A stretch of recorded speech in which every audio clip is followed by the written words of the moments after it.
আমরা এখন পর্যন্ত ওই ইয়েটা পাইনি, যেটা ওয়ারেন্ট আমরা এখনো আমাদের হস্তগত হয়নি।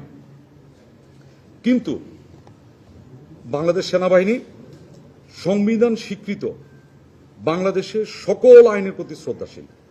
আমি আবার বলে নিচ্ছি, বাংলাদেশ সেনাবাহিনী সংবিধান স্বীকৃত বাংলাদেশের সকল আইনের প্রতি শ্রদ্ধাশীল।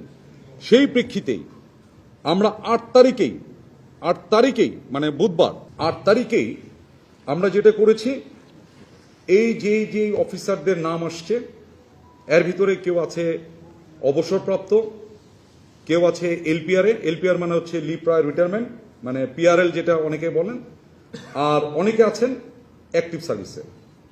আমি সংখ্যাটা দিলে আপনাদের একটু সুবিধা হবে, যদিও আপনারা সবাই চার্জশিটে দেখেছেন। এখানে সর্বসাকুল্যে এই পর্যন্ত যাদের নাম বেরিয়েছে প্রায় 25 জন। 25 জনের ভিতরে বরখাস্ত বা মানে অবসরে যারা আছেন এদের সংখ্যা হচ্ছে 9। এলপিআর বা লিভ প্রায়র রিটায়ারমেন্ট যেটা আছে এটার সংখ্যা হলো 1। আর চাকরিরত অফিসারের সংখ্যা হচ্ছে এখানে 15। বোঝা গেছে?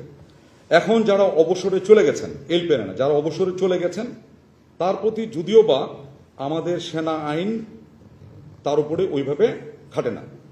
বাকি যারা আছেন এলপিআরে এবং চাকরিরত যে কজন আছেন 15+1, এই 16 জনকে 8 তারিখেই তাদেরকে আমরা আমাদের একটা সেনা হেফাজতে, যেটা আমরা বলি আর্মি ওন কাস্টডিতে আসার জন্য একটা অর্ডার, যেটাকে আমরা বলি অ্যাটাচমেন্ট অর্ডার, আমরা এটা দিয়েছি।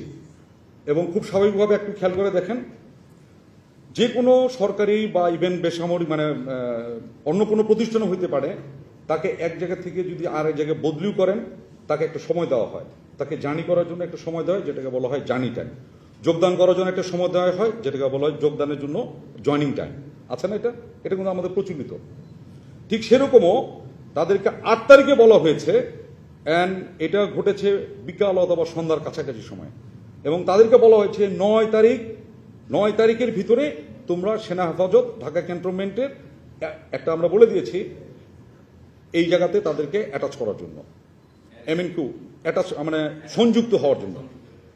কেন বলছি যে তারা তো বিভিন্ন জায়গায়, কেউ হয়তো ব্রিগেড কমান্ডার ছিল, কেউ হয়তো স্টেশন কমান্ডার ছিল, কেউ হয়তো বিভিন্ন অ্যাপয়েন্টমেন্টে ছিল।